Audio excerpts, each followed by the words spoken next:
Hi friends, welcome back to promo vlogs. ఈ రోజు వీడియోలో సింపుల్ అండ్ టేస్టీగా మేతి చికెన్ ఎలా తయారు చేసుకోవాలో చూద్దాం. ఫస్ట్ టైం మీరు మా ఛానల్ చూస్తున్నట్లయితే సబ్స్క్రైబ్ చేసి మమ్మల్ని సపోర్ట్ చేయండి. ఇక్కడ నేను ఒక చిన్న సైజు మెంతాకు కట్టను తీసుకొని వాష్ చేసుకొని ఇలా సన్నగా కట్ చేసి పెట్టుకుంటున్నానండి. కావాలంటే మీరు డైరెక్ట్ గా ఆకునైనా వాడుకోవచ్చు. స్టవ్ మీద పాన్ పెట్టుకొని 2 టేబుల్ స్పూన్ల వరకు ఆయిల్ వేసుకోవాలి. ఆయిల్ వేడయ్యాక కట్ చేసి పెట్టుకున్న 2 పచ్చిమిర్చి వేసుకొని 2 నిమిషాల పాటు వేయించుకోవాలి. ఇప్పుడు ఇందులోకి 2 రెమ్మల కరివేపాకు, కొద్దిగా కొత్తిమీర కూడా వేసి వేయించుకోవాలి. ఇలా వేయించుకున్న తర్వాత 2 టేబుల్ స్పూన్ల అల్లం వెల్లుల్లి పేస్ట్ వేసుకొని 3 నిమిషాల పాటు వేయించుకోవాలి. ఇప్పుడు ముందుగా కట్ చేసి పెట్టుకున్న మెంతాకును కూడా వేసుకొని బాగా వేయించుకోవాలి. మెంతాకు చేదు పోయేంత వరకు ఇలా తిప్పుకుంటూ వేయించుకోవాలండి, అప్పుడే టేస్ట్ బాగుంటుంది. మెంతాకు బాగా వేగితే మంచి అరోమా వస్తుందండి, ఆ అరోమా వచ్చేంత వరకు వేయించుకోవాలి. ఇలా బాగా వేగాక ఆయిల్ ఇలా సపరేట్ అవుతుందండి. నాకు ఇక్కడ 7 మినిట్స్ పట్టింది మెంతాకు బాగా వేగడానికి.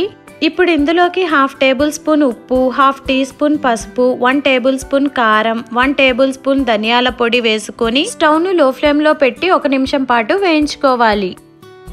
ఇప్పుడు ఇందులోకి 2-3 సార్లు శుభ్రం చేసి పెట్టుకున్న చికెన్ ని వేసుకోవాలి. ఇక్కడ నేను 1 కేజీ చికెన్ ని తీసుకున్నానండి.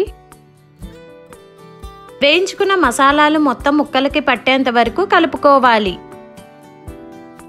మొత్తం బాగా కలుపుకున్న తర్వాత మూత పెట్టుకొని ఉడికించుకుందాం.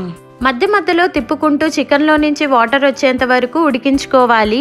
చూడండి, నాకు ఇక్కడ చికెన్ లో నుంచి వాటర్ వచ్చాయి. ఇప్పుడు ఇందులోకి 1/2 గ్లాస్ వాటర్ పోసుకొని తిప్పుకొని మూత పెట్టుకొని 5 నిమిషాల పాటు ఉడికించుకుందాం.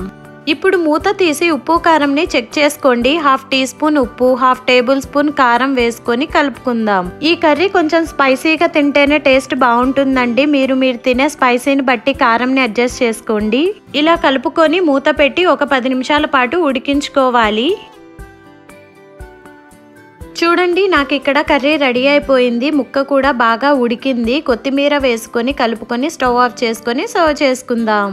మ్యారినేషన్ కోసం వెయిట్ చేయకుండా, మసాలాలు ఏమీ లేకుండా అప్పటికప్పుడు చికెన్ తెచ్చుకొని ఇలా చేసుకుంటే పిల్లల దగ్గర నుంచి పెద్దవాళ్ళ వరకు చాలా ఇష్టంగా తింటారండి. రైస్, చపాతీ, రోటీ, పుల్కాలోకి చాలా బాగుంటుంది. మీరు కూడా ట్రై చేయండి. ఈ simple, tasty and healthy methi chicken అలాగే ఎలా కుదిరిందో కూడా కామెంట్ చేయండి. మీకు ఈ రెసిపీ నచ్చినట్లయితే మీ ఫ్యామిలీ అండ్ ఫ్రెండ్స్ కి షేర్ చేయండి. ఇలాంటి సింపుల్ అండ్ టేస్టీ రెసిపీస్ కోసం ప్రొమో వ్లాగ్స్ ఛానల్ ని సబ్స్క్రైబ్ చేసుకోవడం అస్సలు మర్చిపోకండి.